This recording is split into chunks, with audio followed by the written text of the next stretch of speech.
today I'll be reading a story called Horrid Henry's Revenge from the Horrid Henry collection. Slap! Wah! Slap, slap, pinch! Mum! Shrieked Peter. Henry slapped me. Did not.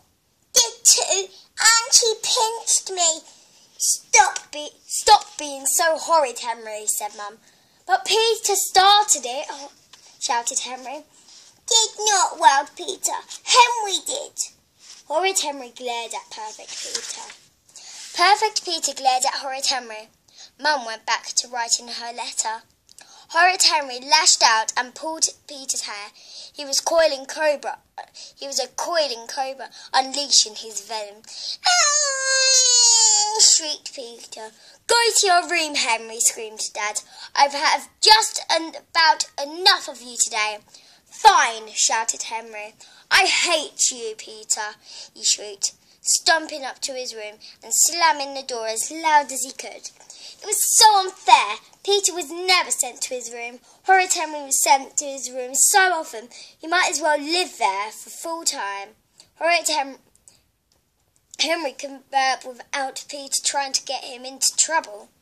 Mom, Henry's dropping peas on the floor. Dad, Henry's sneaking sweets. Mom, Henry's eating on the new sofa. Dad, Henry's playing on the phone. Horrid Henry had enough. He was sick and tired of that goody ugly toad, tattletale brat. But what could he do about Peter? He tried selling him as a slave to Moody Margaret, but Henry didn't think he'd buy him again. If only he knew how to cast spells. If he could turn Peter into a toad, or a beetle, or a worm. Yes!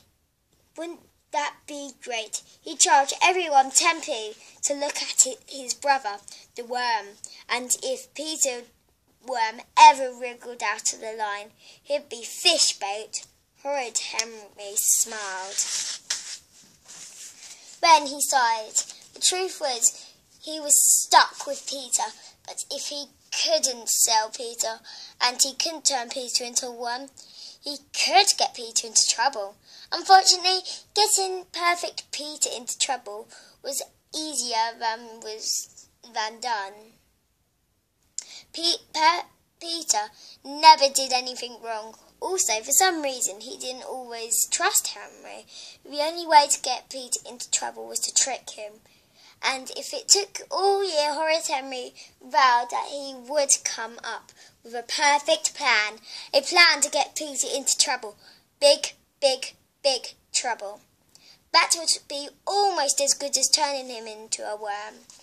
I'll pay you back, Peter, growled Henry, thumping his teddy Mr. Kill against the bedpost. I will be revenged on you. What are you doing, Henry? Asked Peter. Nothing, said Horrid Henry. Quickly, he stopped poking around the old apple tree at the end of the garden and stood up. You're doing something, I know you are, said Peter. Whatever I'm doing is none of your business, Telltale, said Henry. Have you found something, said Peter. He looked at the base of the tree. I don't see anything. Maybe, said Henry, but I'm not telling you. You can't keep a secret. Yes, I can, said Peter. And you're too young, said Henry. No, I'm not, said Peter. I'm a big boy. Mum said so. Well, too bad, said Horrid Henry. Now go away and leave me alone. I'm doing something important. Perfect Peter slunk off about 10 paces and then turned and stood still, watching Henry. Horrid Henry continued to prowl around the tree, staring intently at the grass, when he whistled and drooped to his knees. What have you found? Said Perfect Peter eagerly. Treasure? Much better than treasure, said Horrid Henry. He picked up something and hid it in his hand.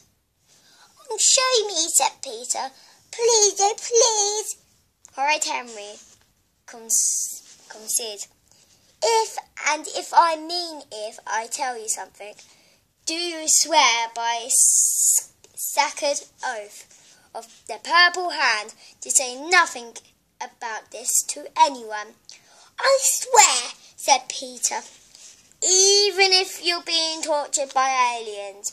I won't tell, shrieked Peter.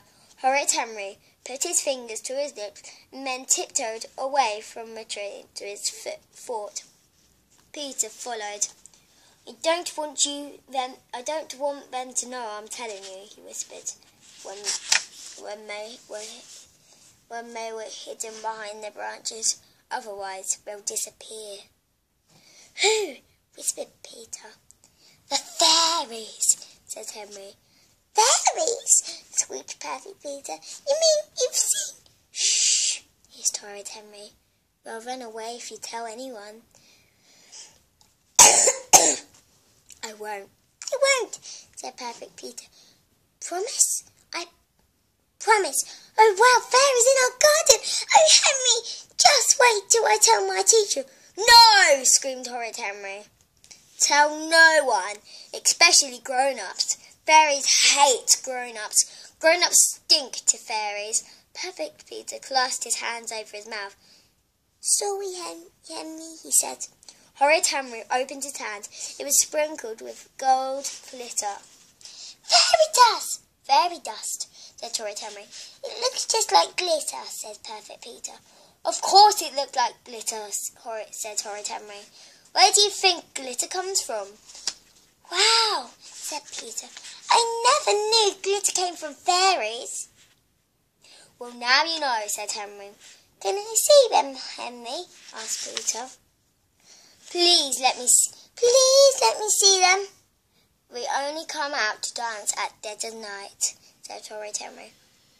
Past my bedtime, said Perfect Peter. Course, said Horrid Henry. Midnight is fairy hour. Oh, said Peter. His face fell. Told you you were too young, said Henry. Wait, said Perfect Peter. If they only come out at midnight, how come you've seen them? Because I've sneaked out and hidden up the apple tree, said Horrid Henry. It's the only way. Ah, said Perfect Peter. Said Perfect Peter. Ooh, said Perfect Peter. I'm going to see them tonight, said Henry casually. Do you think you could ask them to come before 7:30? said Peter. Oh, yeah, right, said Henry. Hiya, fairies. My brother wants you to dance for him at 7 o'clock. Sure thing, Henry, said Henry in a high, squeaky fairy voice. You don't speak to fairies. You have to hide up the tree. If they knew I'd seen them, they'd run away and never come back. Perfect Peter was in torment. He wanted to see the fairies more than anything in the world. But getting out of bed after lights out and sneaking outside and climbing the tree and on a school night, it was too much. I can't do it, whispered Perfect Peter. Henry shrugged. Fine, baby, you need your rest. Peter hated being called baby. Next to smelly nappy. It was the worst name Henry could call him. I'm not a baby. Yes, you are, said Henry. Now, go away, baby. Just don't blame me when you spend the rest of your life moaning that you miss seeing real-life fairies. Horrid Henry started to leave the fort. Perfect Peter sat very still. Fairies! But was he brave enough and bad enough to sneak out of the house at night? Don't do it, whispered Peter's angel. Do it, squeaked his devil, a very small, bad, punny creature who spent his life inside Peter's head, squished flat by the angel. Oh, come, said Perfect Peter. Yes, thought Horrid Henry. Okay, said Henry. Tiptoe, tiptoe, tiptoe, tiptoe. Horrid Henry sneaked downstairs. Perfect Peter followed him. Softly, Henry opened the back door and slipped outside. he held a small torch. "It's so dark," said Perfect Peter, staring into the shadows at the bottom of the garden. "Quiet," whispered Horrid Henry. "Follow me." They crept across the lawn, down to the apple tree. Perfect Peter looked up into the ghostly branches. "It's too high for me to climb, he protested.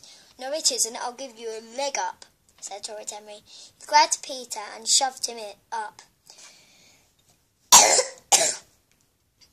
Perfect Peter caught the lowest branch and started to climb.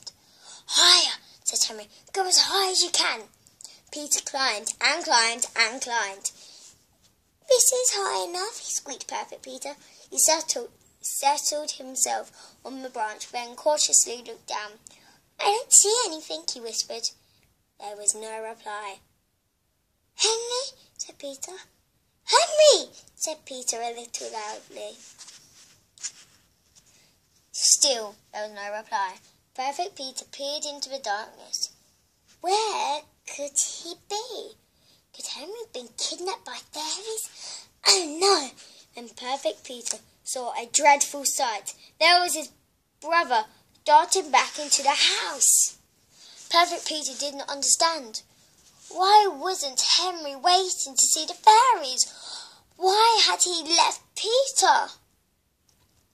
And then suddenly Peter realized the terrible truth. His treacherous brother had tricked him. "I'll get you, you're going to be in big trouble." "Oh," I squeaked Perfect Peter. Then he stopped. His legs were too short to reach the lower branch. Perfect Peter couldn't climb down. He was stuck up a tree, all alone at night. He had three choices. He could wait and hope that Henry would come back and help him. Fat chance. Or he could sleep all night in the damp, cold, scary spook tree. Or he could... "Mom!" screamed Peter. "Dad!" Mum and Dad stumbled out into the darkness. They were furious. "What are you doing out here, Peter?" screamed Mum. "You horrible boy!" screamed Dad. "It was Henry's fault," shrieked Peter, as Dad helped him down. "He brought me up here. He made me climb up." "Henry is sound asleep in bed," said Mum. "We checked on the way out." "I am so disappointed in you, Peter," said Dad. "No stamp collecting for a month." "Wah!" wailed Peter. "Shut up!" screamed the neighbours. "We're trying to sleep." Meanwhile, back in bed, Horrid Henry stretched a smile. No one could pretend to be asleep better than Horrid Henry. What a perfect revenge, he thought. Peter, in trouble. What in the clear? He was so excited he never noticed his torn, dirty, leafy pyjamas. Unfortunately, the next morning, Mum did. And that's the end of it. Hope you like this storytelling video, and I'll do another one next time. Bye!